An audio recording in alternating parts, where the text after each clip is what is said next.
ఏమేస్తున్నాం? బంగ్లా మండలంలో ఏం పంటలు పండిస్తున్నాం? కంది, మొక్కజొన్న, పెసలు, మినుములు, వరి, ఈ పంటలు మన భారతదేశంలో మన గ్రామాల్లో పండిస్తున్నాం. ఈరోజు నరేంద్ర మోడీ ఏం చెప్తున్నాడంటే ఈ పంటల వల్ల లాభం లేదంట.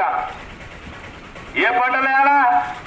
అమెరికా వానికి, బ్రిటిష్ వానికి, లండన్ వానికి, జర్మనీకి ఆ దేశాల అవసరాలు ఏముండవో ఆ పంటలు మన ఇండియాలో మన గ్రామాల్లో పండియాలంట. మళ్ళీ వాళ్ళకు కావాల్సినటువంటి పంటలు మనం పండించి మనమే గడ్డి తినాలా? ఏమైనా మెదుడుందా నరేంద్ర మోడీకి? మన దేశ అవసరాలు, మన గ్రామ అవసరాలు, మన ప్రజల అవసరాలు, మనకు కావాల్సినటువంటి ఆహార ధాన్యాల్ని మనం పండించుకునేది పోకుండా పక్కన పెట్టేసి విదేశీ అవసరాలు, పెట్టుబడిదారులు లాభాల కోసం పెట్టుబడిదారు యొక్క ప్రయోజనాల కోసం, విదేశీ అవసరాల కోసం మన వ్యవసాయ రంగాన్ని కార్పొరేట్ వాళ్ళ చేతుల్లో మన భూములని పెడతా ఉంటే మనం చూస్తూ ఉండాలా? ఇది మన భవిష్యత్తు. మన భూములని మనం కాపాడుకోవాలా లేదా? మన ఆహార ధాన్యాల్ని మనం పండించుకోవాలా లేదా? మనం ఆలోచించాలని చెప్పి మేము మనవి చేస్తున్నాం. అన్ని పార్టీల వాళ్ళకు చెప్తున్నాం. తెలుగుదేశం, వైఎస్ఆర్ పార్టీ పక్కకు పెట్టండి. మనం రైతుగా, ఈ దేశ పౌరుడిగా మన హక్కుల కోసం న్యాయమైనటువంటి పరిష్కార మార్గం ఆలోచన చేయండి.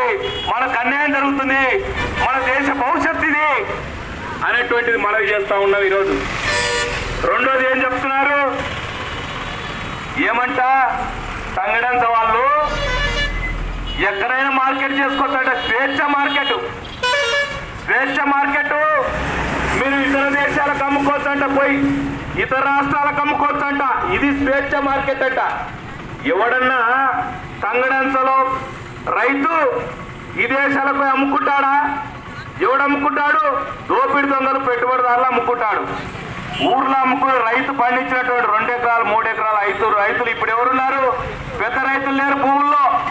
చిన్న సన్నకారు రైతులు, దళితులు, బీసీలు, వెనుకబడినటువంటి కూలీలు, వ్యవసాయ కార్మికులు ఆ గ్రామం చూపెట్టుకొని, ఆ పొలం చూపెట్టుకొని పంటలు పండించుకున్నటువంటి రైతులు అప్పులు చేసి 2 రూపాయలు 3 రూపాయలకు అప్పులు చేసి ఆ పంట పండుతున్న వెంటనే అప్పులు కట్టుకొని ఆ కడుపు నింపుకునేటువంటి అన్నదాతలు పల్లెటూరులో ఉంటే వీళ్ళు విదేశాలకు ఎగుమతి చేసుకోండి, మీకు స్వేచ్ఛ మార్కెట్ కల్పిస్తామని చెప్పి చెప్తున్నాడు. ఇదే స్వేచ్ఛ మార్కెట్ అంటే? ఇదే మన నందికొట్కూరులో ఇప్పుడు గవర్నమెంట్ FCI, CCI ద్వారా ప్రభుత్వం కొనుగోలు చేస్తుంది. ఇటువంటి సమస్యలను ఎత్తేస్తుంది. నందికొట్కూరులో మార్కెట్ యార్డ్ ఉన్నదంట, కర్నూలులో మార్కెట్ యార్డ్ ఉన్నదంట. పత్తి కొనుగోలు చేసేటువంటి ఆదరణలో ఉండదు, నంద్యాలలో ఉండదు. ఇవన్నీ ప్రభుత్వ కొనుగోలు చేసేటువంటి మార్కెట్ యార్డులన్నీ కూడా వచ్చే సంవత్సరం ఎత్తేస్తాడంట. ఎత్తేసి ఏమి చేశాడు? రైతులే, కార్పొరేట్ వాళ్ళు, పెట్టుబడిదారులు వచ్చి మన ఊర్లోకి వచ్చి ఇగో మీరు ఈ పంట పండియండి, మేము కొనుక్కుంటామని చెప్పి ఒప్పందం చేసుకుంటారంట.